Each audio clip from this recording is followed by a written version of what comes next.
जो सामग्री क्रय करने व अन्य निविदाएं के लिए जो आमंत्रित की गई थी, मैंने 2020 में प्रश्न पूछा था और उस समय से वो चला आ रहा है लगातार। आज वो प्रश्न को फिर रिपीट किया गया।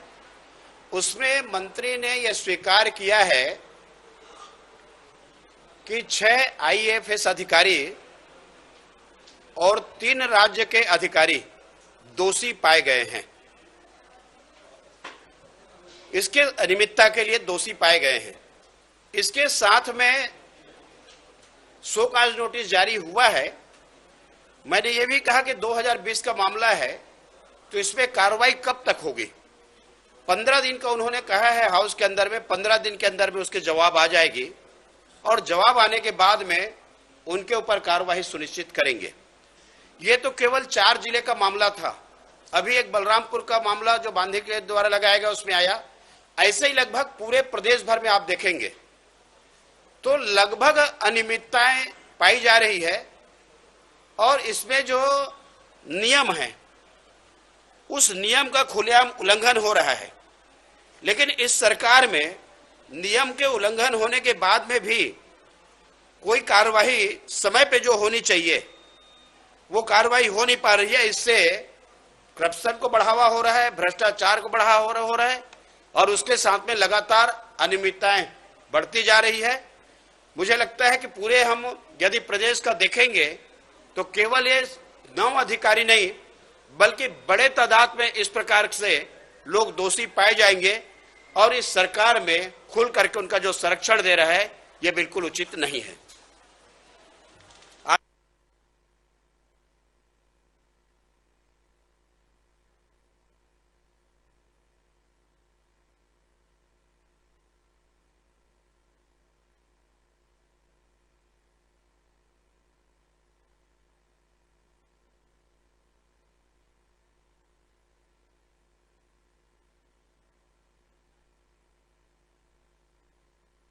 स्वीकार किया है आईएफएस अधिकारी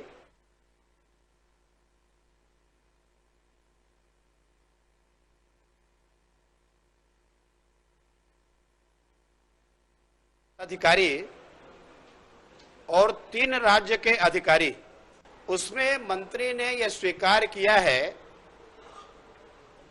कि 6 आईएफएस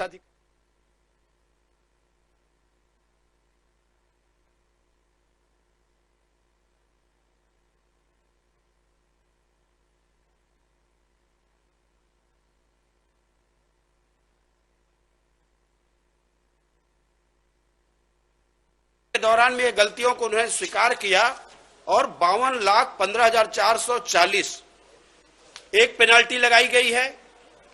दूसरी उसमें जो पेनाल्टी लगाई गई है वो है 26,04,936 रुपए और एक पेनाल्टी उसमें लगाई गई है 27,72,000। लेकिन केवल पेनाल्टी लगाना ये अलग एक पार्ट है और दूसरी जो पार्ट है कि वहां जो पेशेंट जो संजीवनी में या इस बस के अंतर्गत में जो सरकार के द्वारा जो चलाई जा रही है उसमें कोई प्रतिकूल प्रभाव ना पड़े मनुष्य के ऊपर में।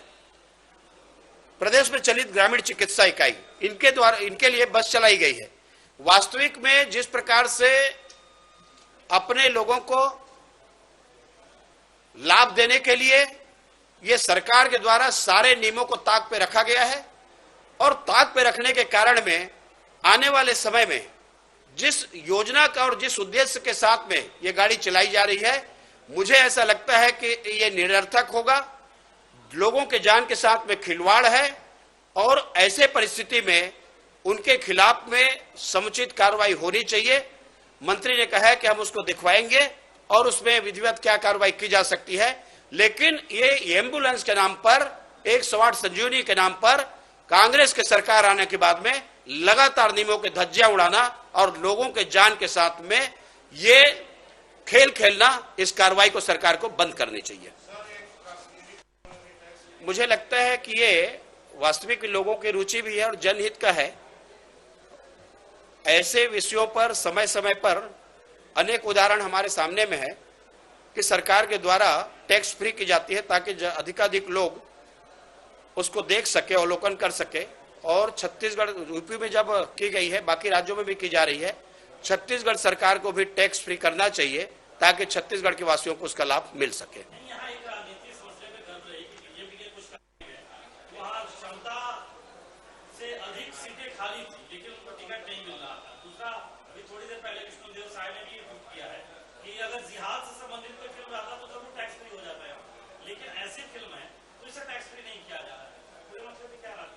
देखिए, सरकार,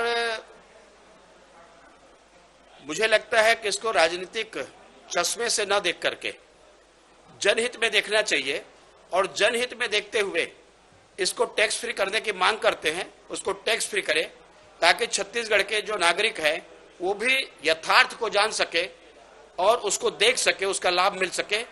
इसलिए कल हाउस के अंदर भी ये बात आई थी और आज इसलिए इस बात को कर रहे हैं कि टैक्स फ्री सरकार को करनी चाहिए। ये जानबूझ करके कि लोग कम से कम देखें, लोग ना आए उसमें, कैसे उससे वंचित किया जा सके, ये सरकार का एक षड्यंत्र है।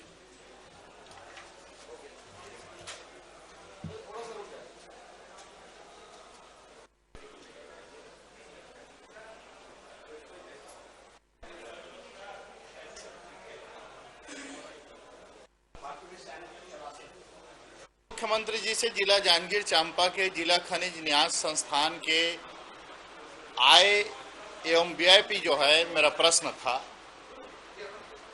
पूर्व में उस शासी परिषद का मैं सदस्य हूं, फिर भी मुझको किसी भी प्रशासकीय स्वीकृति की प्रति उपलब्ध नहीं कराया गया था।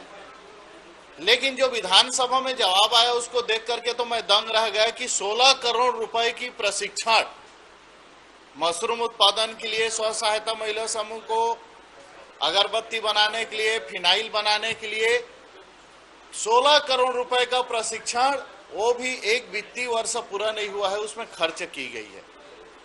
इसी प्रकार से करीब करीब 90 करोड़ रुपए का केवल सामग्री खरीदी किया गया है। कहीं कुर्सी खरीदी की गई है, कहीं जिम का सामान खरीदी किया गया है, कहीं बिजली लगाया गया है, कहीं यात्री प्रतीक्षालय के लिए सामान खरीदा गया है।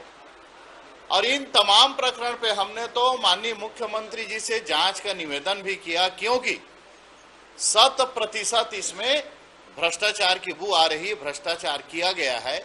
और अगर ईमानदारी से ऑडिट हो जाए, ईमानदारी से जांच हो जाए तो तमाम तथ्य उजागर हो जाएगा। और ये तो एक अकेला जांजगीर चांपा जिला के है, पूरा प्रदेश में जहां जहां भी डीएमएफ की राशि है इस तरह से जो है बंदरमाट की जा रही है।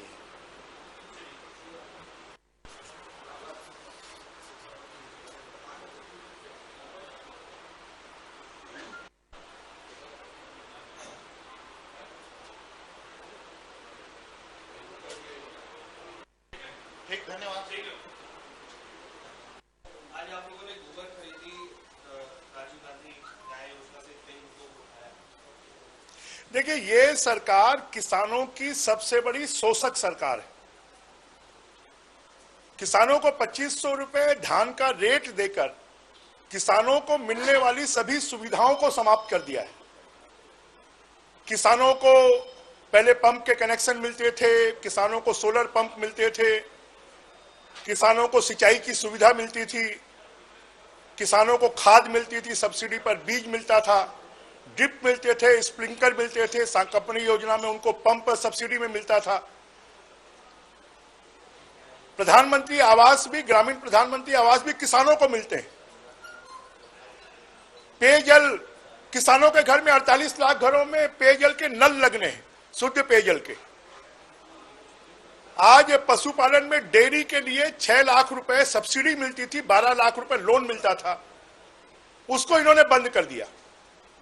ये कहते हैं कि 25,000 लोगों का गोबर खरीद रहे हैं, परंतु वास्तव में 1,000 लोग गोबर ज्यादा बेच रहे हैं, बाकी लोगों का गोबर नहीं खरीदा जा रहा है। और छत्तीसगढ़ के 2.5 करोड़ के पॉपुलेशन में 2 करोड़ किसान हैं और 2 करोड़ किसानों में से 25,000 का गोबर खरीदकर गोधन न्याय योजना का ढिंढोरा पीटा जा रहा है। बाड़ी योजना, शाकंभरी योजना क्या थी? बाड़ी योजना थी, उसको इन्होंने बंद कर दिया। मछली पालन के लिए पहले तालाब खुदते थे, किसानों को 4-4 लाख रुपए तालाब खोदने के लिए पैसे मिलते थे। आज उनके लिए बजट नहीं है। पिछले 3 सालों में किसानों के बजट में, खेती के बजट में कोई बढ़ोतरी नहीं की गई है। तो जो भी नई योजना भी ये ला रहे हैं तो किसानों के पैसे को काट कर ला रहे हैं। किसानों का जो राजीव गांधी अन्याय योजना है उसमें 5,000 करोड़ रुपए दे रहे हैं और खाली सरकार 6,700 करोड़ रुपए का तो ब्याज चुका रही है।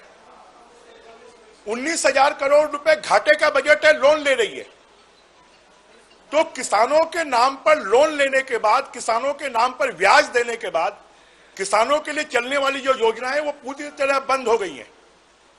प्रधानमंत्री कृषि सिंचाई योजना, जिसके अंतर्गत किसानों के खेतों में टपक सिंचाई योजना, ड्रिप इरिगेशन के माध्यम से काम करना, 75 ड्रिप इरिगेशन की योजनाएं जो लगभग 300 करोड़ से ज्यादा की थी, वो सरकार के राज में पूरी तरह बंद हो गई है। मंडी टैक्स जो 1-1.5%, 2% लगता था, उसको बढ़ाकर इन्होंने 5% कर दिया है। तो खाली ये जो सरकार है वो किसानों का शोषण करने वाली सरकार है। मछली पालन के क्षेत्र में छत्तीसगढ़ पहले देश में 3रे नंबर पर आता था, आज वो 7वें नंबर पर आ गया। जिस बोध घाट परियोजना की ये बात कर रहे हैं उसका डीपीआर तक नहीं बना। इस सदन में खड़े होकर बड़ी बड़ी बात कर रहे थे।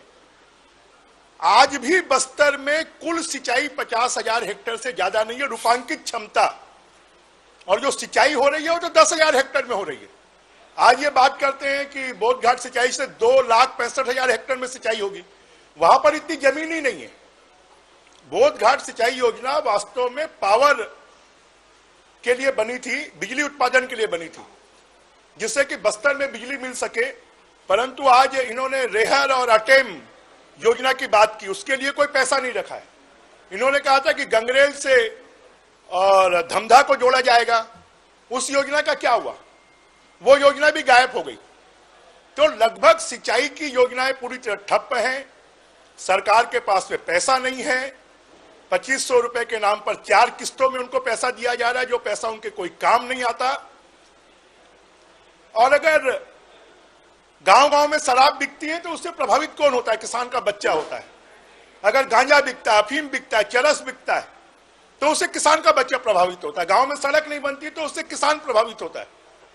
अगर गांव में स्कूलें नहीं बनती, कॉलेज नहीं बनती, तो खाली सब चीजों को बंद कर 2,500 रुपए के नाम पर जो किसानों का शोषण किया जा रहा है, और कृषि विभाग में कोई बजट की बढ़ोतरी नहीं हुई है, सिंचाई विभाग में कोई बजट की बढ़ोतरी नहीं हुई है, कोई नई योजनाएं नहीं ला गई है, तो कृषि विभाग का जो बजट है वो खाली छत्तीसगढ़ की जनता को, जो यहाँ की 70% से ज्यादा आबादी खेती किसानी में लगी हुई है, उसका शोषण करने वाली, उनका अपमान करने वाली। आज नई राजधानी में किसान 70 दिन से हड़ताल पर है। एक किसान की जुलूस में धरने में मृत्यु हो गई, एक किसान शामिल होने के लिए आ रहा था, उसकी मृत्यु हो गई। जहां लक्ष्मीपुर किरी के किसानों को 50-50 लाख रुपए मुआवजा, छत्तीसगढ़ के किसान को 4 लाख रुपए मुआवजा। तो क्या किसान के जान की कीमत भी अलग अलग होती है? और इसलिए ये किसान जो है, ये किसान विरोधी, छत्तीसगढ़ विरोधी, मजदूर विरोधी, नौजवान विरोधी और छत्तीसगढ़ के किसानों को, उनके बच्चों को नशे के आगोश में डुबाने वाली सरकार है। और ये छत्तीसगढ़ विरोधी सरकार है। छत्तीसगढ़, छत्तीसगढ़िया की बात करने वाली सरकार। सबसे ज्यादा शोषण अगर किसी का कर रही है तो छत्तीसगढ़, छत्तीसगढ़िया का कर रही है। मैंने शून्यकाल में कि छत्तीसगढ़ में, रायपुर में, जो छत्तीसगढ़ की राजधानी है, वहां का 150 साल पुराना बाजार गोल बाजार है। अब सरकार ने 1 रुपए में नगर निगम को जमीन दी है और उसमें यह शर्त है कि इससे कोई व्यावसायिक उपयोग इस जमीन का नहीं करेंगे। आज वहां के लोगों से 10,000 रुपए स्क्वायर मीटर जमीन की कीमत, 1,000 रुपए स्क्वायर फीट निर्माण की कीमत, और साथ में user charge. User charge Indore में कम है, भोपाल में कम है, दिल्ली में कम है, बंबई में कम है। देश के कोई भी स्मार्ट सिटी में जो यूजर चार्ज है वो रायपुर से कम है। तो ये सरकार खाली सब लोगों का शोषण करना, उनके ऊपर में आर्थिक बोझ डालना और पैसा कमाना और समझौता कर कर अपना जेब भरना, ये खाली इस सरकार का काम हो गया है। तो गोल बाजार का जो सबसे पुराना बाजार है, वहां के व्यापारियों के, वहां पे छोटे छोटे दिया बेचने वाले कुम्हार बैठते हैं, वहां पर चाकू छुरी में धार करने वाले लोग बैठते हैं, वहां पर जो हमारे पूजा पाठ के सामान मिलते हैं वो लोग बैठते हैं। लोगों की 100-100 फीट की दुकानें हैं और 100 फीट की दुकान का 10 लाख रुपए तो उसको खरीदने के लिए, और उसके बाद में 100 फीट की दुकान का 1 लाख रुपए उसके निर्माण का खर्चा, विकास का खर्चा। तो इस प्रकार से गरीब आदमी जो छोटे छोटे व्यवसाय करते हैं वो इतना पैसा कहां से लाएंगे। मैंने इसके बारे में ध्यानाकर्षण लगाया है, मैंने इस बात का आग्रह किया कि इसके ऊपर भी सदन में चर्चा कराई जाए।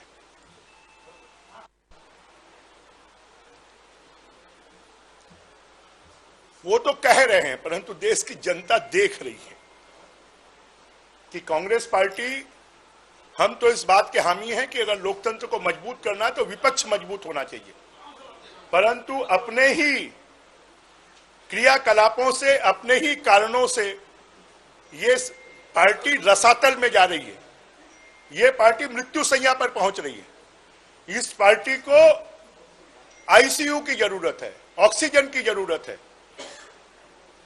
हम तो चाहेंगे कि ये पार्टी स्वस्थ हो, मस्त हो, प्रसन्न हो, और ये पार्टी अब एक परिवार के नेतृत्व से निकलकर इस देश के वरिष्ठ नेता उसका नेतृत्व करें, तो मुझे लगता है कि ये पार्टी बच पाएगी। अन्यथा जो शीला दीक्षित के बेटे ने कहा है वो सही कहा है, गलत नहीं कहा है।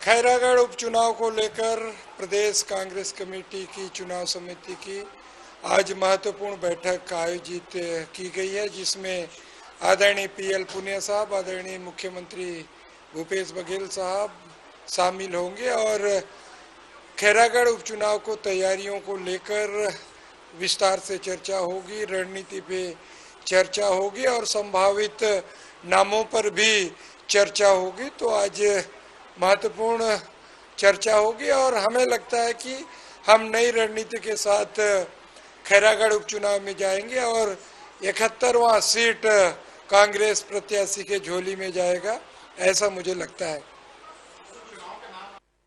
वैसे नाम तो बहुत से हैं, 32-33 नाम हैं, मगर 4-5 महत्वपूर्ण नाम हैं। उन नामों पर हमने 1-2 दौर की सर्वे भी करा चुके हैं और टिकट डिक्लेरेशन से पहले और सर्वे होंगे, तो हमें उम्मीद होगा जो जीतने वाला प्रत्याशी होगा उसको हम टिकट देंगे।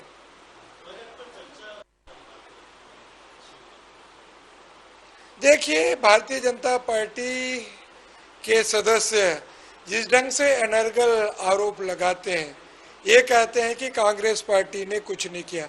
आज हरित क्रांति पूरे देश में है, अगर अन्न का उत्पादन भंडारण पर्याप्त मात्रा है तो ये कांग्रेस पार्टी की देन है। चाहे बागड़ा नागल बांध हो, हीराकुंड बांध हो, चाहे गंगरेल बांध हो, कांग्रेस सरकारों की देन है। आज छत्तीसगढ़ में 15 साल भारतीय जनता पार्टी की सरकार रही, मगर 10% से अधिक सिंचाई का रकबा नहीं बढ़ा है। हमारी सरकारों ने लगातार सिंचाई का रकबा बढ़ा के छत्तीसगढ़ के अन्नदाताओं, छत्तीसगढ़ के किसानों के लिए लगातार काम कर रही है।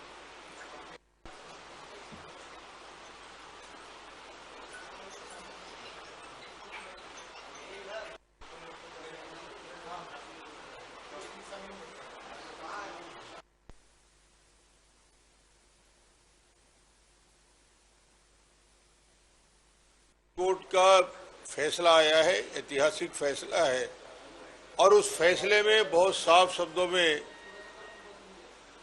माननीय न्यायाधीश ने कहा है कि आस्था के मामले को और आस्था के विषय को लेकर ये नहीं कहा जा सकता कि ये हमारे धर्म में इस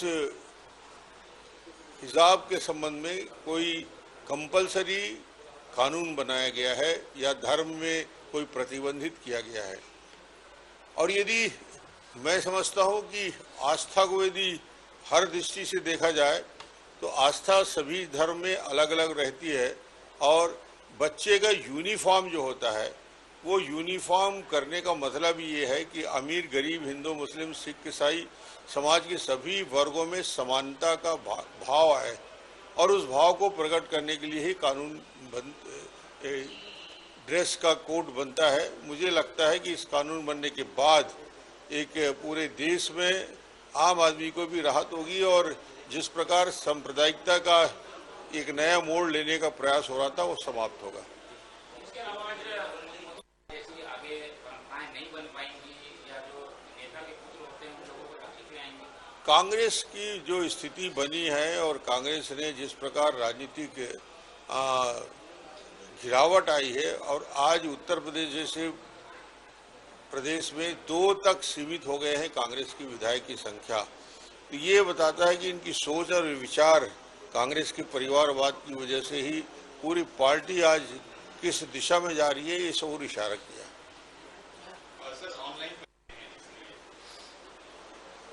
अब अलग अलग कानून बनना कि ऑफलाइन यदि पढ़ाई हो रही है और ऑनलाइन पढ़ाई हो रही है, और बाद में ये घोषित किया जाता है कि ऑफलाइन इसका एग्जाम लिया जाए, ये प्रक्रिया बड़ी अजीब है। या तो ऑनलाइन हो तो ऑनलाइन हो, या ऑफलाइन हो तो ऑफलाइन परीक्षा की हो, मगर पूरे साल भर आप ऑनलाइन करते रहे और आप बोलते हैं कि ऑफलाइन एग्जाम देंगे, तो बच्चे उसमें असहमत हैं। देखिए, खैरागढ़ के उपचुनाव की दृष्टि से भारतीय जनता पार्टी की अपनी तैयारी, संगठन की दृष्टि से गतिविधि तेज हो गई है, और पर्यवेक्षक भी गए हैं, चर्चा भी की है, बातचीत भी की है। चुनाव समिति की बैठक होगी और चुनाव समिति में जो नाम आएंगे उसको केंद्र को भेज दिया जाएगा और इसका अंतिम रूप से चयन हो जाएगा।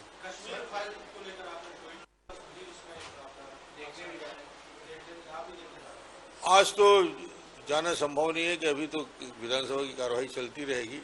मुझे लगता है कि इस विषय को लेकर स्पष्ट नजरिया होना चाहिए। जो कुछ जम्मू और कश्मीर में हुआ है उस यथार्थ को, 10 लाख से ज़्यादा कश्मीरी ब्राह्मणों की स्थिति को देश के सामने, दुनिया के सामने रखने का एक बड़ा प्रयास हुआ है, शानदार प्रयास हुआ है। मैंने पिक्चर तो नहीं देखी, मगर जिस प्रकार थिएटर से आके लोग भाव विह्वल हो जाते हैं, वो यथार्थ को बिल्कुल बेहतर तरीके से दिखाने का प्रयास किया, और सभी प्रदेशों ने उसमें टैक्स माफ किया है। छत्तीसगढ़ में भी होना चाहिए। जो भाजपा है वो है मतदाताओं के अपनी ओर आकर्षित करने, फिल्मों के माध्यम से मतदाताओं के मानस को प्रभावित करने का एक अनुभव वे मानते हैं। नहीं, राजनीतिक दलों से उसका कोई संबंध नहीं। एक यथार्थवादी फिल्म है जो 30 साल पहले घटना को लोगों के सामने, जो छुपा हुआ सच था, उसको सामने लाया।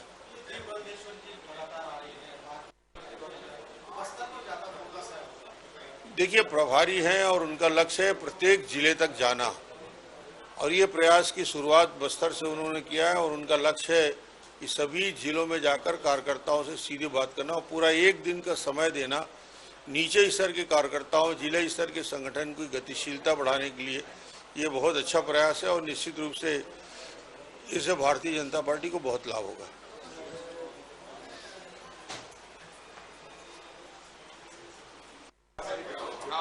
कश्मीर फाइल जो फिल्म आई है वो बाकी फिल्मों की तरह ही यहाँ पर प्रसारण हो रहा है, और जो अन्य फिल्मों को यहाँ सुविधाएं दी गई है वही सुविधा उनको भी मिली है, और इसमें दल विशेष के लोग राजनीति करने का प्रयास कर रहे हैं। फिल्म है, मनोरंजन है, लोगों को एंटरटेन करने के लिए एक अच्छा माध्यम है। छत्तीसगढ़ फिल्म नीति में स्पष्ट रूप से हमने यहाँ के फिल्म निर्माताओं को छत्तीसगढ़ बेस्ड जो फिल्म बनेगा उसमें हमने बहुत सारी रियायतें दी है, और यहाँ के लोगों को काम मिले, यहाँ के लोगों को प्लेसमेंट हो। यहाँ की फिल्म अगर अवार्ड जीतती है, उनको हमारे नए फिल्म नीति में नेशनल अवार्ड पर 1 करोड़ रुपए और इंटरनेशनल अवार्ड ऑस्कर अवार्ड अगर कोई फिल्म जीतती है तो उनको 5 करोड़ रुपए तक का देने का उसमें हमने प्रावधान रखा है।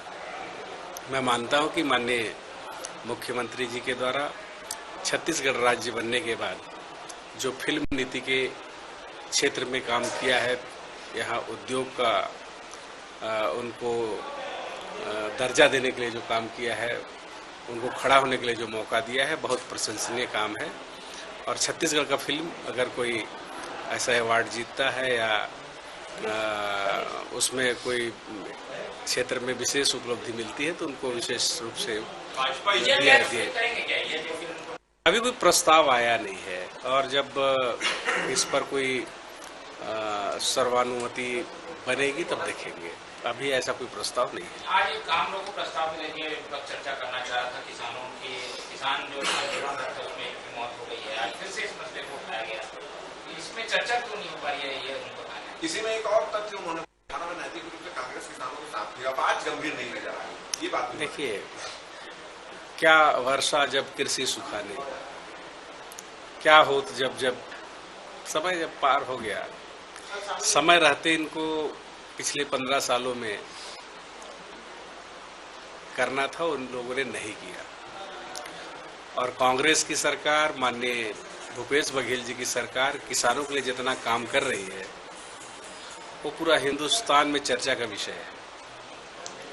उनके कर्ज माफी से लेकर के उनके फसल का सही दाम देने से लेकर के राजीव गांधी किसान न्याय योजना, गोधन न्याय योजना, तमाम प्रकार की योजनाओं से किसानों को आर्थिक रूप से संबल बनाने का प्रयास चल रहा है। और ऐसे में केवल घड़ियाली आंसू बहाना, हम इसको यही दर्जा देंगे, क्योंकि आपको जब मौका था तो आपको 2100 रुपया तो लोगों को दे नहीं सके, हम 2500 रुपया दे रहे हैं। उसमें भी आप अगर दिखावा की बात करें, पक्षपात की बात करें तो कदापि उचित नहीं है। हम तो कभी इस दिशा में सोचते भी नहीं है कि पैसा कहाँ से आएगा। अभी बहुत विपक्ष के साथियों ने आरोप लगाया कि कर्ज ले रहे हैं। मुख्यमंत्री जी की मैं बहुत बुरी प्रशंसा करता हूं कि उन्होंने कहा कि अगर जरूरत पड़े तो किसानों के लिए हम कर्जा भी लेंगे और किसानों को जितना बनेगा हम मदद करेंगे। और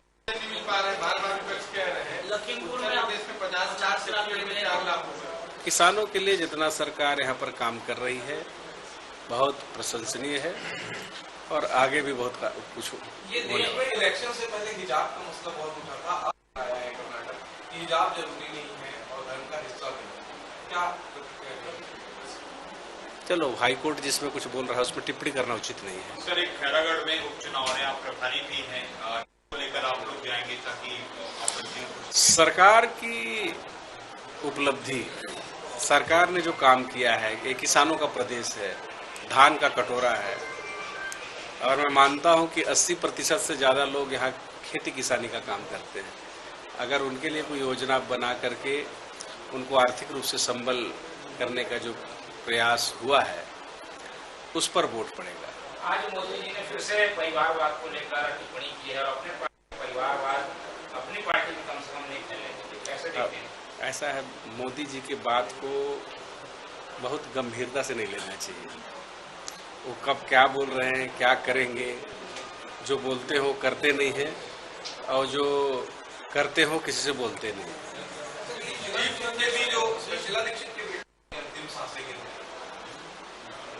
उन्हीं से पूछिए, हमने बताया।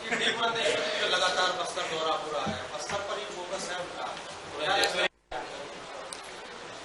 बस्तर भी जीतेंगे, छत्तीसगढ़ भी जीतेंगे और आदिवासी भाई लोग भूले नहीं हैं कि उनका जमीन को बैकडोर से किस प्रकार से उद्योगपतियों को देने के लिए कोशिश हुआ था। वो तो कांग्रेस थी कि लोगों का जमीन बच गया। आज भी पूरे हिंदुस्तान में जो वनों में निवासरत हैं, वन क्षेत्र में खेतीबाड़ी कर रहे हैं, जो घर बना करके निवासरत हैं, उनको बेदखल करने का आदेश हो गया था उसमें भी कांग्रेस और खास करके हमारे छत्तीसगढ़ के यशस्वी मुख्यमंत्री भूपेश बघेल जी ने कोर्ट में जाकर के स्टे करा करके पूरे हिंदुस्तान के वनवासियों को, वन क्षेत्र में रहने वाले आदिवासियों को रोकने का काम किया है। इसको कोई भूला नहीं है कि कौन उनके सच्चे हितैषी है। नहीं तो सभी को इंक्रोचर बना करके बेदखल करने का आदेश करा दिया गया था केंद्र के द्वारा, लेकिन छत्तीसगढ़ सरकार और कांग्रेस लोगों को विस्थापित होने से बचाया है।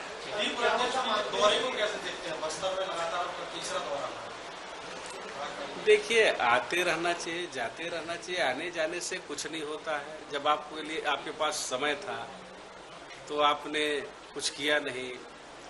एक उनका बचता है ना भजन कि प्यासे को पानी पिलाया नहीं, बाद अमृत पिलाने से क्या फायदा। जब समय था आपने कुछ किया नहीं, अब हाय तौबा मचाने से कुछ नहीं होगा।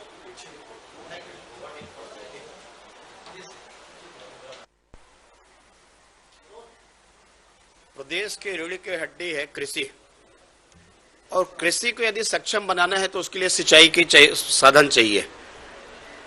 लेकिन दुर्भाग्य की बात है, जब से कांग्रेस की सरकार यहां पर आई है, आज बजट भाषण के दौरान मैंने मंत्री जी से जानना चाहा कि 3 साल के समय बीत जाने के बाद में आपकी जो प्राथमिकता है वो दिखाई दे रही है